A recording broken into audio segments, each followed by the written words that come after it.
মানুষের কাছে দেওয়া প্রতিশ্রুতি পূরণ করব, উত্তরবঙ্গ সফরে বড় বার্তা মুখ্যমন্ত্রী শুভেন্দুর।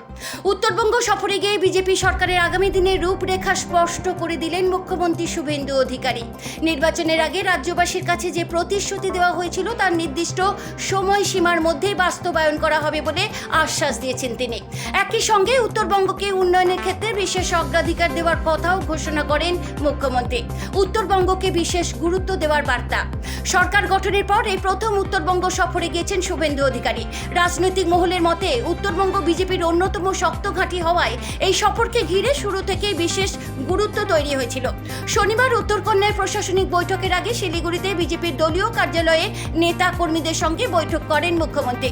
সেখানেই তিনি বলেন, আমরা সংকল্পপত্রে যা যা বলেছি সুনির্দিষ্ট সময়ের মধ্যে তা পূরণ করব। তার কিছু ফল আপনারা ইতিমধ্যেই পেয়েছেন। আগামী জুন থেকেও আরও কিছু ফল পাবেন। আগামী 3 মাস 6 মাস 1 বছরের মধ্যে মানুষের কাছে দেওয়া কথা পূরণ করব। উত্তরবঙ্গ বিজেপির ভদ্রাসন। বিজেপি নির্বাচনী সাফল্যের প্রসঙ্গ টেনে শুভেন্দু বলেন, উত্তরবঙ্গ হলো বিজেপির ভদ্রাসন, তাই এই সরকারের উন্নয়নমূলক কর্মকাণ্ডে উত্তরবঙ্গ অগ্রাধিকার পাবে। তিনি আরও জানান, আগামী জুলাই মাসে ফের উত্তরবঙ্গ সফরে আসবেন তিনি। পাশাপাশি দলীয় কর্মীদের সঙ্গে সরাসরি যোগাযোগ বজায় রাখার জন্য নতুন ব্যবস্থাও চালু করার কথা ঘোষণা করেন তিনি। মুখ্যমন্ত্রীর কথায়, মুখ্যমন্ত্রীর জন্য কোনো পরামর্শ থাকলে পার্টির কর্মীরা জেলা সভাপতিদের কাছে হোয়াটসঅ্যাপে পাঠাবেন। জেলা সভাপতিরা সেই বার্তা আমাকে পাঠিয়ে দেবেন। কাটমানি সিন্ডিকেট রাজ চলবে না। এদিনের বক্তব্যে প্রশাসনিক সংস্কারের বিষয়েও জোর দেন শুভেন্দু অধিকারী।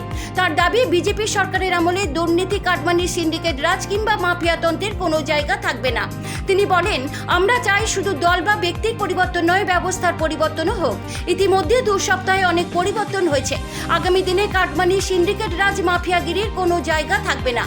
পূর্বতন সরকারের বিরুদ্ধে পূর্বতন সরকারের বিরুদ্ধে মানুষকে বিভক্ত করার অভিযোগও তোলেন মুখ্যমন্ত্রী। তার বক্তব্য, বিগত দিনে একে অপরের বিরুদ্ধে মানুষকে লড়িয়ে দেওয়ার চেষ্টা হয়েছে। পাহাড়েও বিভিন্ন জনগোষ্ঠীকে বিভক্ত করার অপপ্রয়াস করা হয়েছিল। রাজনৈতিক বিশ্লেষকদের মতে উত্তরবঙ্গ সফরে শুভেন্দু অধিকারীর বক্তব্য স্পষ্ট। উন্নয়ন, প্রশাসনিক সংস্কার এবং সাংগঠনিক শক্তি বাড়ানো, এই 3 বিষয়কেই সামনে রেখে আগামী দিনে এগোতে চাইছে বিজেপি সরকার।